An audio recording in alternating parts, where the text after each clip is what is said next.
Hi there, and welcome to the Skylight Books author reading series.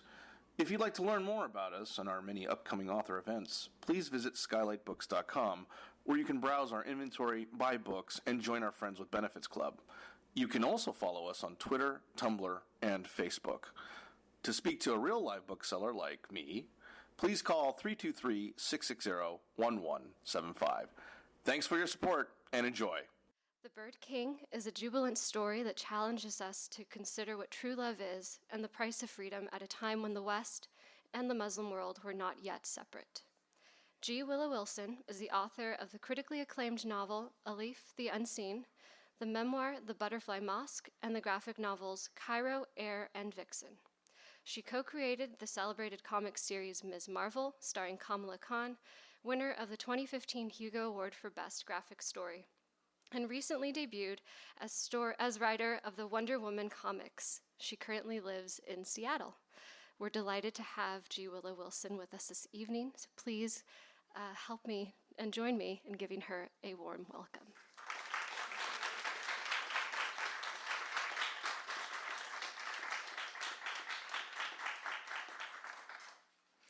Hi, everybody, and thank you for coming out to hang out this evening. It's great to be back here in Los Angeles.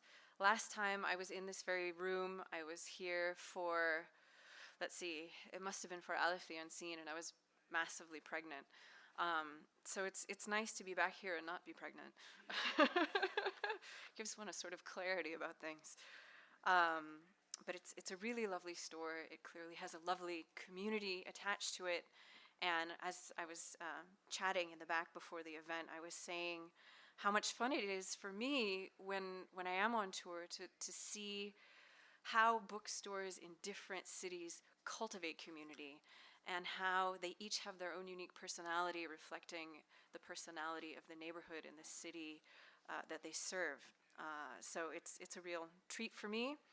And I hope for you as well, because I may leave here with an armload of books that I did not intend to carry back on the plane with me. The Bird King, in a lot of ways, is one of the most personal things I've ever written, which might sound odd given that it's set 500 years ago in Spain. But it was very cathartic for a bunch of different reasons. It takes place in a time when the boundaries that today we see as fixed between this entity that we call the West and the entity that we call the Muslim world were very much fluid. They were not fixed. They were constantly changing, and it was a period of tremendous hybridity of not only Eastern and Western thought and art and architecture, but also between philosophies, between religions. There were long stretches of time, not permanent stretches of time, but long stretches of time in Spain, when Spain was called Al-Andalus and was under Muslim rule, when Muslims and Christians and Jews lived in relative peace and harmony, punctuated by eras of violence. But when there was harmony, tremendous things happened. The canon that we now kind of accept as being the de facto foundation of Western civilization, the works of Aristotle and Socrates and Plato, were at one point in history very nearly lost.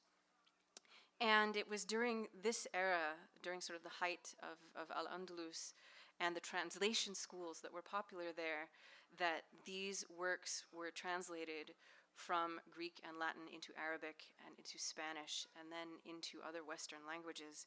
So it was that hybridity, that cooperation between peoples that in some ways very literally saved Western civilization.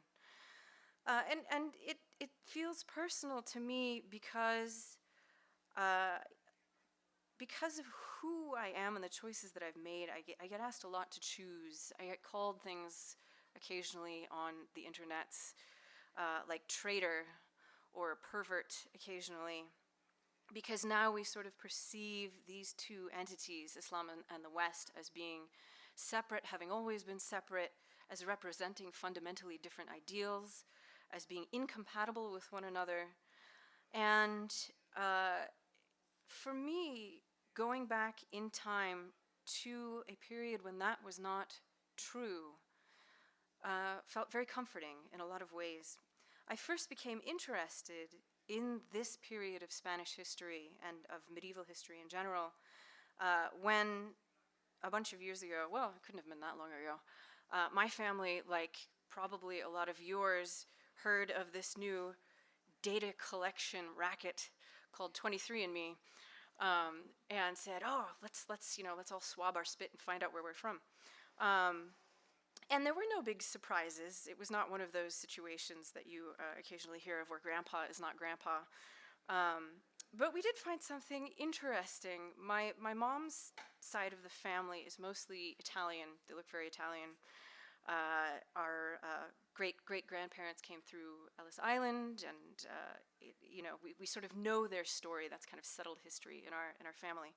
But what was interesting to discover once the spit came back was that a little tiny sliver of that ancestry was Iberian, North African, Balkan, and Ashkenazi, which seems like a strange kind of conglomerate of things. And I'm not talking about giant percentages here. It was just a few percentage points.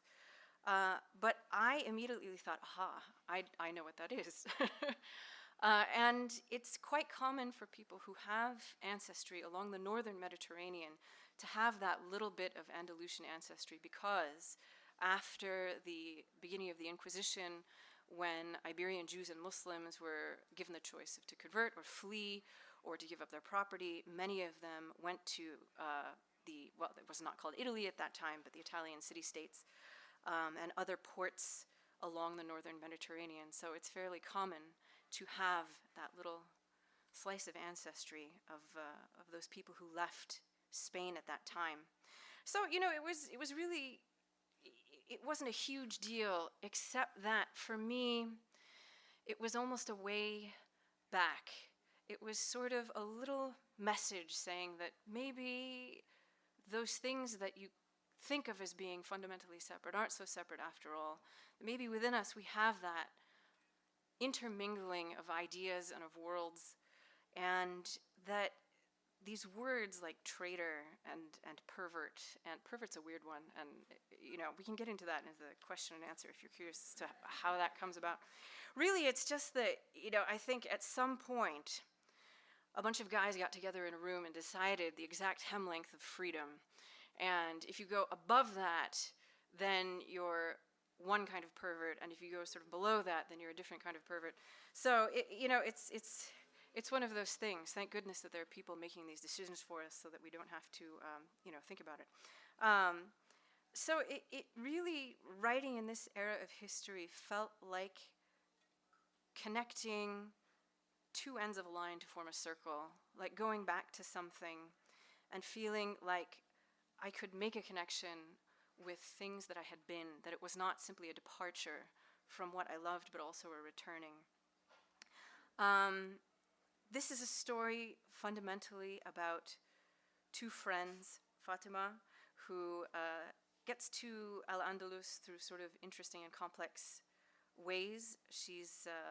Her ancestry is from the Northwest Caucasus region, and her best friend, Hassan the palace mapmaker, who is given a gift. He can make maps of things that he has never seen, and sometimes of things that don't quite exist until he asks them to. And they are living in the palace of the Alhambra in Granada, which at this point in 1491 is the only city-state left in what was formerly the Empire of Al-Andalus.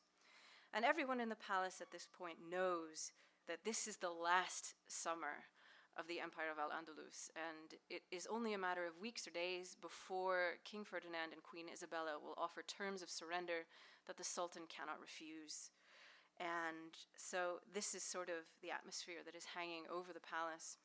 And in that atmosphere, Fatima and Hassan are sort of retreating into the games that they played as children, in which they take fragments of Al-Attar's famous medieval Sufi teaching poem, The Conference of the Birds, and invent stories of birds and kind of set them aloft. So I'll read to you a little bit from this first chapter, and then after that we can talk about it some more. "Choose a bird," said Fatima. It was the way all their conversations went now. The palace, rambling as it was, had grown cramped under siege, the air perpetually stale with the shut-up breath of 100 half-starved mouths. Every conversation became an argument. It was safer to retreat into the games of their childhood as they did more and more into the stories of creatures that could fly away. Fatima returned to her patch of sun on the balustrade. "A bird," she repeated. Hassan chewed for a moment before answering. "Red-crested pochard," he said triumphantly. Fatima laughed at him. "That's not a real bird," she said. "You're just being an idiot." "It is so a real bird. It's a sort of duck, a water bird. We used to have them on my mother's land near the lake. Hunters would come to trap them in the fall. In the course of their game, they had long ago run through all the ordinary birds and had since moved on to more exotic ones." "Very well," said Fatima. The pochard. Since he has a bright crest, perhaps he was vain, and when the other birds sought him out to accompany them on their journey across the dark sea to the mountain of Qaf, he refused. Why should he leave his home, where everyone flattered him and he could spend all day preening? The people of Qaf might not appreciate his plumage as they ought to do. But the hoopoe, yes, the hoopoe is my favorite. The hoopoe, who also has a lovely red crest, scolded the pochard for his shallowness. And then? I don't know, Fatima yawned. The effort of thinking too hard in bright sunlight had begun to tire her.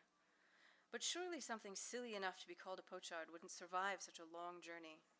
"Make me a new map. I want a view." "A view," muttered Hassan. "You've got lovely views already. Look at this view. Look at the fork-tailed swallows flying low across the reflecting pool. At night, you can see a second field of stars in the water.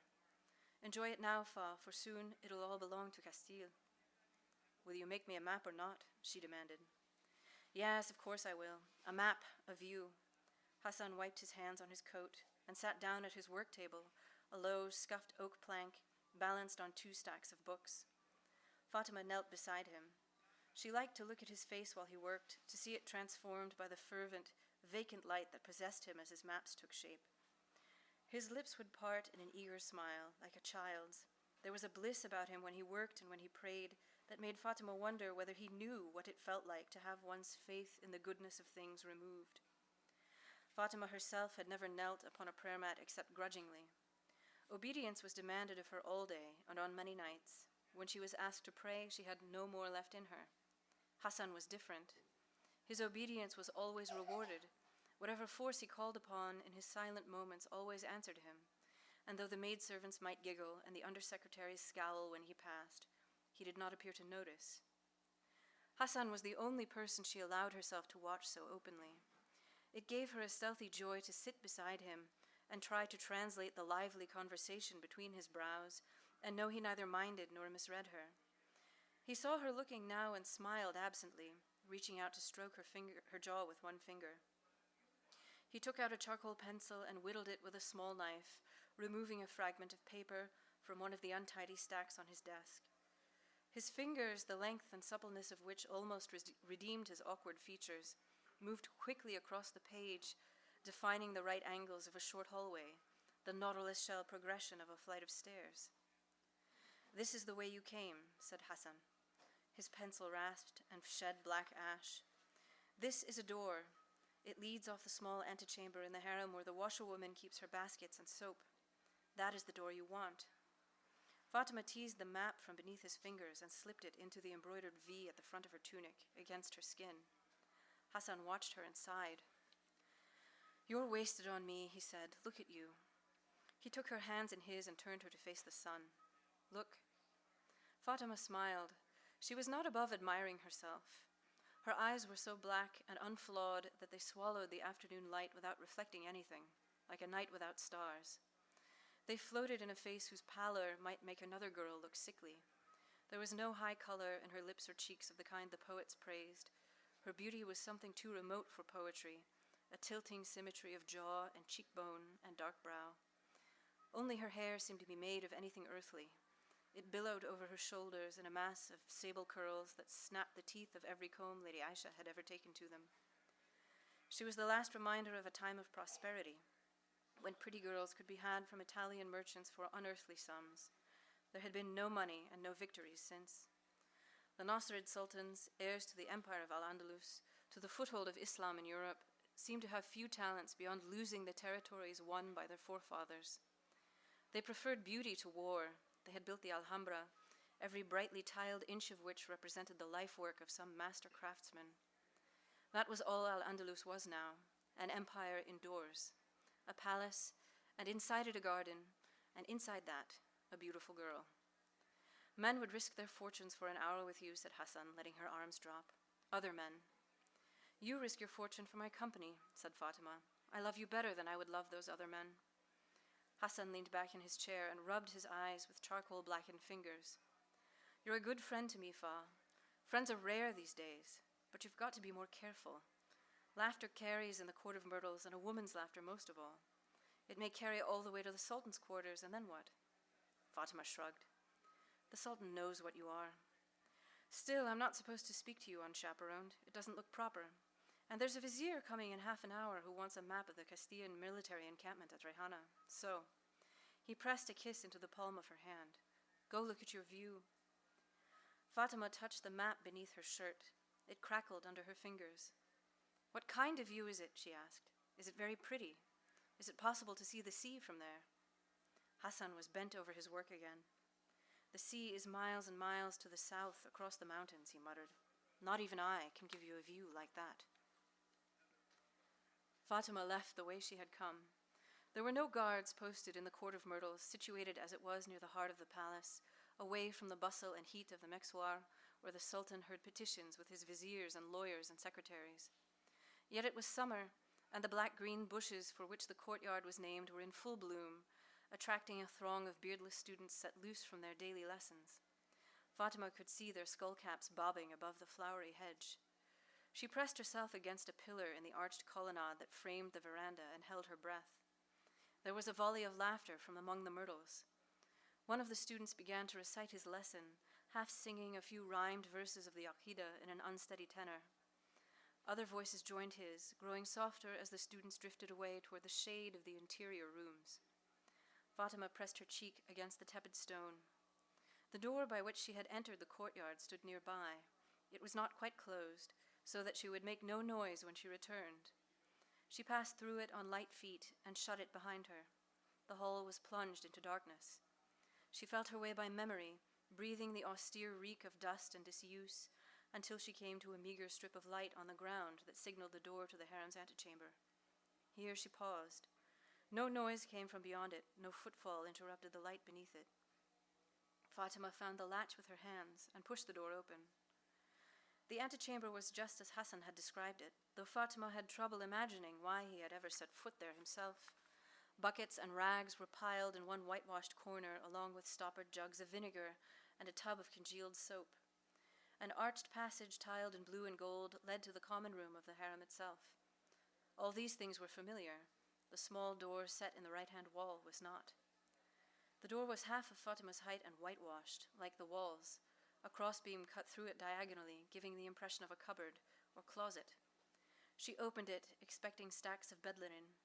Instead, she saw a flight of narrow stone stairs.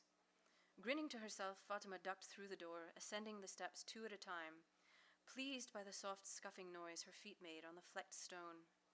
The edge of each step was worn to a fine polish, as if the staircase had been traversed by hundreds of pairs of feet, yet there was no sound, save from her own movements, no hint that anyone else was near.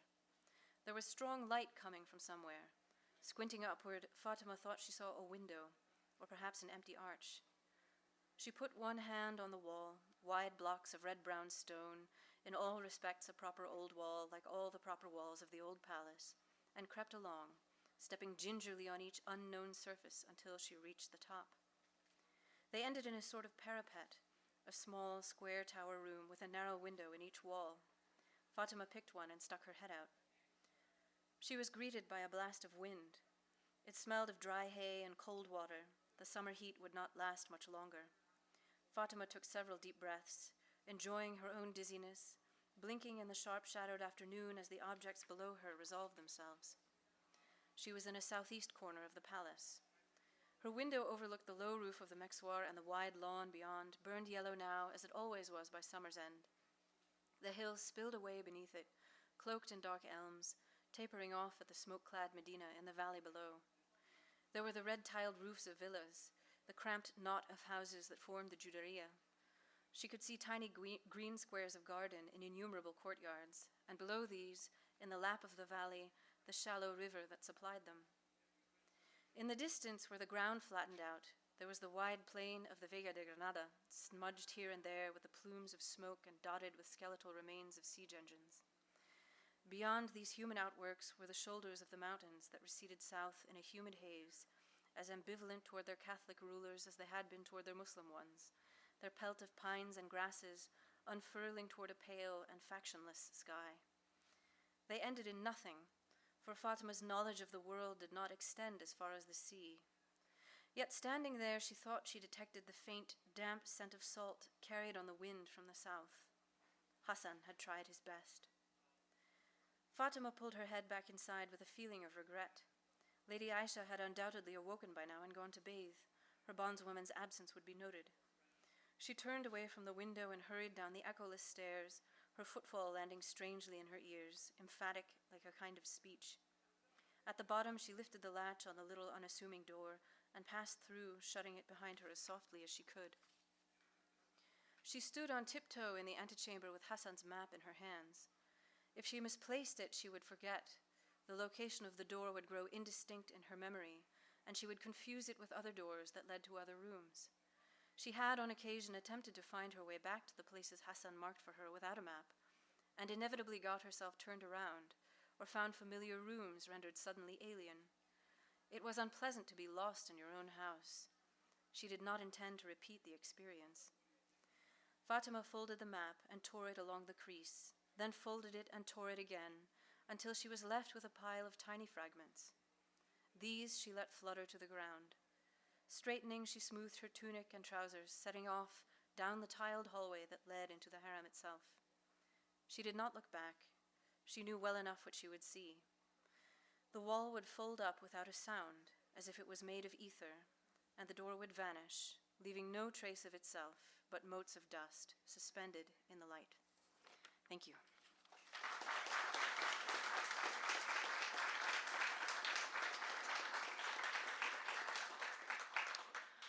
I'm happy to take your questions. I do have strabismus, so it's impossible to tell who I'm looking at, so I will attempt to describe your clothing, since that usually helps. But don't be shy. Otherwise, I can just stand here and do my little song and dance. I don't actually have one, but I'll make one up. Yes, in the yellow shirt. How do you decide what details you want to be super accurate? Mm-hmm. How do you go about doing that? And then what you decide is just, my artistic life? That's an excellent, excellent question. So for the actual history, I try to be as accurate as possible. Having said that, I moved things like the treaty between the last Sultan and King Ferdinand and Queen Isabella back by about 6 months so that the characters could leave in August, just because that's a much better month to travel in than January when it actually happened. But for things like social scenarios, social history, how people would relate to each other, the makeup of the palace of Alhambra, I tried to, be as historically accurate as one can about history that is not settled. If you read the later Catholic Spanish accounts of the fall of Granada, you will get a very different picture than, say, the Arab accounts, some of which have been lost because the Inquisition burned a lot of stuff. But, for example, even if you look today on the sort of the tourist website of the Alhambra, and they talk about the harem, the women's quarters of the palace, you get this, I'm going to paraphrase here, but they say something like, the Sultan would come and stand on a balcony and, throw a rose down, and whatever maiden caught the rose, that's, the woman he would spend the night with. And, reading that, I was like, that doesn't sound right. That sounds like a lot. And, the sort of the Muslim sources were more or less silent on these issues. So in cases like that, I would go back and look at the actual architecture. And in the case of the Alhambra, if you look at the part of the palace that was typically assumed to be the women's quarters, you simply couldn't fit dozens of maidens in this space. They'd be crammed in there like sardines. It's quite small compared to like the bureaucratic wing of the palace.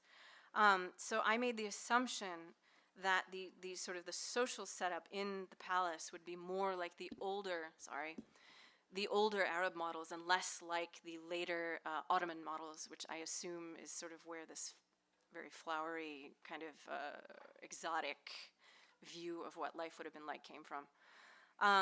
So, and in certain cases, as in the case of Aisha al-Hurra, who's Lady Aisha mentioned briefly here, I use exact words or words as they are passed down to us of those people.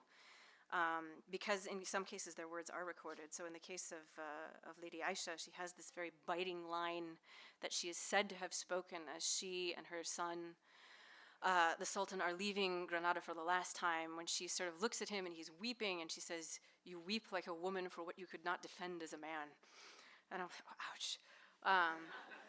So, where it's possible to capture as closely as one can in fiction the personalities of people who really lived, I did try to hew to what we know of those people. Though, of course, when you're looking back through time 500 years and you're looking at a period of history that is still to this day very heavily contested, it's not always easy to decide what is the accurate picture and what is history as it is written by the victors. So, that was probably a longer answer than you wanted. Yes, here in the front. I'm always interested to hear writers talk about what writers sort of lit them on fire when they were young and made them want to write, like Yeah. your early influences or the writers that really Oh yeah. inspired you. As a kid, I was huge, and a young adult really, into fantasy. I was a big fantasy person. My parents read me The Lord of the Rings starting when I was 3 years old, and the Chronicles of Narnia, and all of that sort of classic children's English fantasy lit. As I got older, I got into comics in a big way. I'm sort of the Fox Kids Saturday morning X-Men cartoon generation. Everybody's nodding. I'm not alone. I was really into the sort of British wave of comics of the late 80s and early 90s, Sandman, Shade the Changing Man, Preacher, all of that stuff.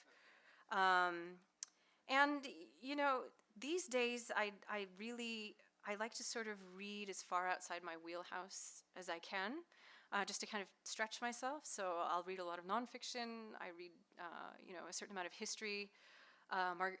Alison Weir, who writes biographies of medieval women. Eric Larson, who else? Jhumpa Lahiri, I really love as a prose stylist. Oh my God. One of those writers who you just read it and I'm like, I will never be this good. I could work the rest of my life and I will never be this good. And then you just kind of accept it and you move on. So yeah, I'm pretty omnivorous generally. Yeah. Yes, in front here. So when you're approaching writing a novel like this versus approaching writing a new original comic book, Mm-hmm. how do you approach plotting and the idea of character development differently for the two mediums? It's a very, very different process. Comics are very demanding from a technical and sort of stylistic perspective. You've got a set number of pages to work with. Usually you need to have everything plotted out many months in advance because as the writer, you're just sort of the first person in the chain. There's also the artist, the colorist, the letterer, and an editor who sort of organizes all of those people, or tries, before they drop dead of a heart attack. And so you have to kind of know where you're going. It's much less like prose. In prose, you only really need to see as far as your headlights. I think this is a Neil Gaiman metaphor, that you're sort of driving through fog and you see exactly as far as your headlights are in front of you, so maybe 12 or 15 feet, and you don't know what's past that. You really can't do that in comics. You have to know. So you have to plot it out pretty well. You have to keep in mind things that you don't really need to think about in prose. For example, if you want to set up a cliffhanger, if you want to build suspense in a comic, you have to make sure that the resolution of the cliffhanger is on a page turn. Because if it's on a facing page, you've ruined the suspense as soon as you set it up. So you have to keep the actual physical object in mind in ways that you don't with prose. So it really is a tough format to get used to. And whenever I go back to prose, it's just sort of like running around like Lady Godiva with no clothes on, because it's really, it can be 200 pages, it could be 500 pages, you can add subplots, you can really do anything you want. But comics, you have to be quite disciplined. Yes, in the white sweater in the back, yes.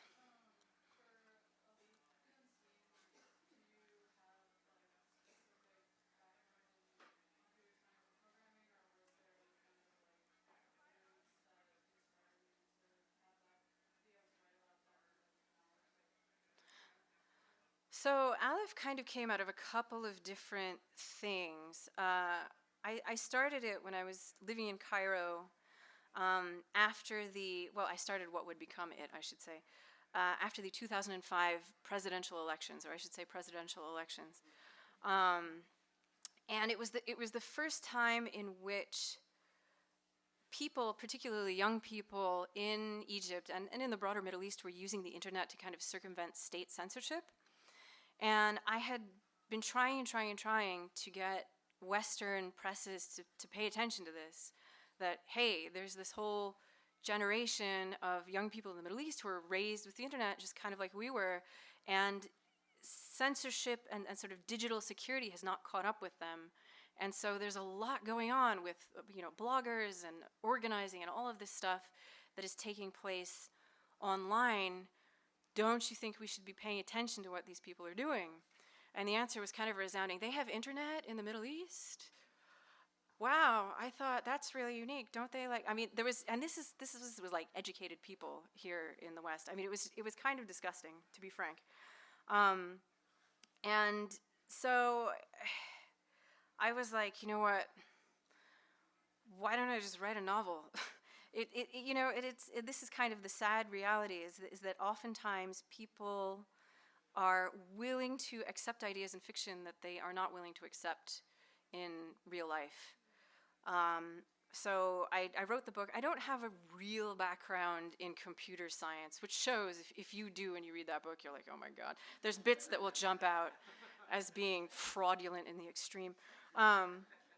But I was interested, because of the issue of anonymity, I was interested in what would eventually be called, oh no, I'm going to forget. Anyway, so the central premise of the book, the idea that maybe if we can't track people through IPs, or the people who are very clever at avoiding being tracked through traditional methods online, perhaps things about their unique typing patterns, word usage, the way that they particularly misspell things, maybe that could be something that you could follow. And it became a thing, and I'm now blanking on what it's actually called, that popped up in the news shortly thereafter. And IBM started following me on Twitter, and they put me in there. You know how you can put people in lists? They put me in a list called Security Thought Leaders. And I was like, well, I hope our security does not depend on me, because that was my only thought. But it was really just because of having been in Egypt at that particular time, when blogging and social activism was blooming online, and the censors hadn't quite caught up with it yet. I sort of had hoped that as a result, we would take those, I don't want to say kids because that seems demeaning, but they were so young at that time that we would take these people more seriously. And instead, a lot of them ended up in jail and dead,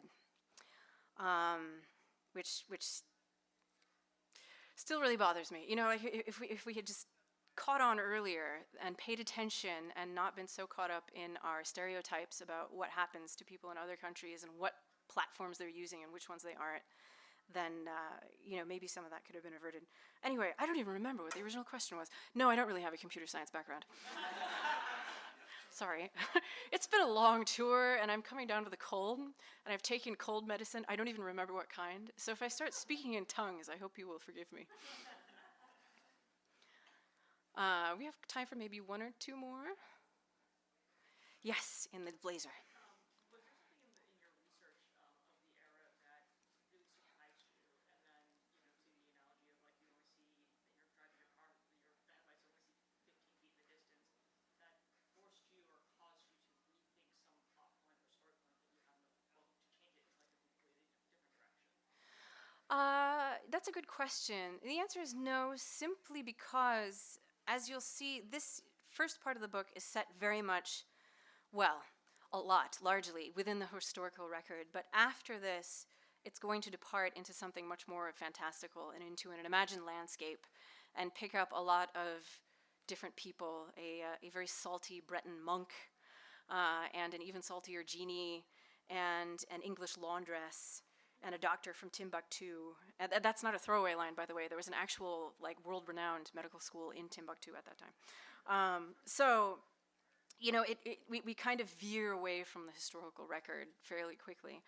But, I didn't want to start writing this first bit, which does involve real people, or people who actually lived, I should say, until I felt comfortable with that era. So, it meant not only doing research about sort of, okay, in this hotly contested historical record, what can we construe as true and what might be exaggerated, or, who's right and who's wrong, but also very basic things like, were they putting soles on their shoes? And if so, what kind?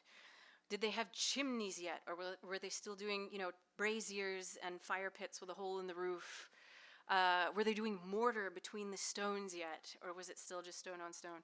Like stuff like that, where if you don't have a handle on it, it's very difficult to kind of inhabit that world. And so I did a lot of things like skulking around the Facebook page for the SCA Iberia Club, the Society for Creative Anachronisms, because those people know literally everything. I mean, seams, yarn dyeing, hems, like headgear. Oh my God, it was unreal.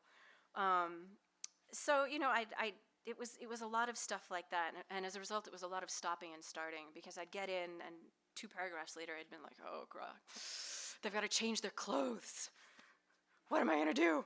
And there were a lot of interesting sort of not secondary sources, but sources that were not about the great conflicts and the great personalities and the political stuff, but were about instead daily life that I found myself turning to a lot. The Book of Games in particular, which talks about sort of court life a couple of centuries before this, but is wonderfully illustrated and sort of gives you an idea of what social life and intellectual life was like. So it was sort of preparing myself in a very type A way and getting through that bit, and then it really opens up, and we get on a boat and kind of go into literally uncharted waters, and then I'm like, I'm free to start making stuff up. Let's do maybe one more question, and then I'm happy to sign whatever you've brought. Yes, in the black shirt in the middle.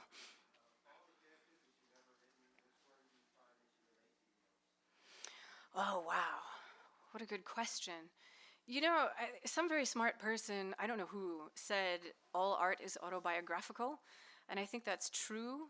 I try to imagine myself in the boots of every character who has a speaking part, simply so that hopefully what comes out of their mouth sounds like something a real human being would say and feel. And so I try to do that with all my characters. In things like Alif the Unseen, or in Cairo, or even in Ms. Marvel, I try to have like at least one rubbishy white girl somewhere who's a Mary Sue of sorts,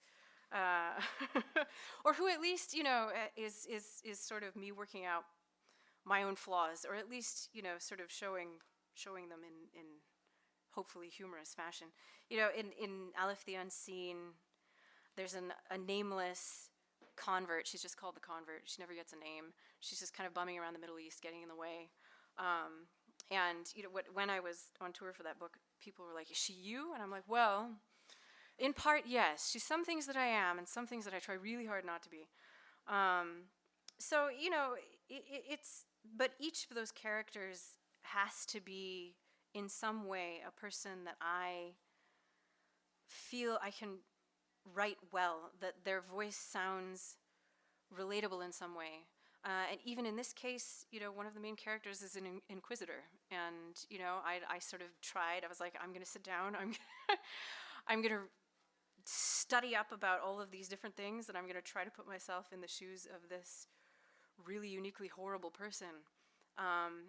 Because even characters like that, if they become farcical or caricatured, then we forget how evil gets in. We forget that evil usually gets in with a smile and, a helping hand, and with every appearance of being good and wonderful. So, yeah, even the bad guys, I sort of try to do in such a way that there's a thread that connects them to something in our own experience. All right, well, thank you. Thank you for the wonderful questions. Thank you for coming out.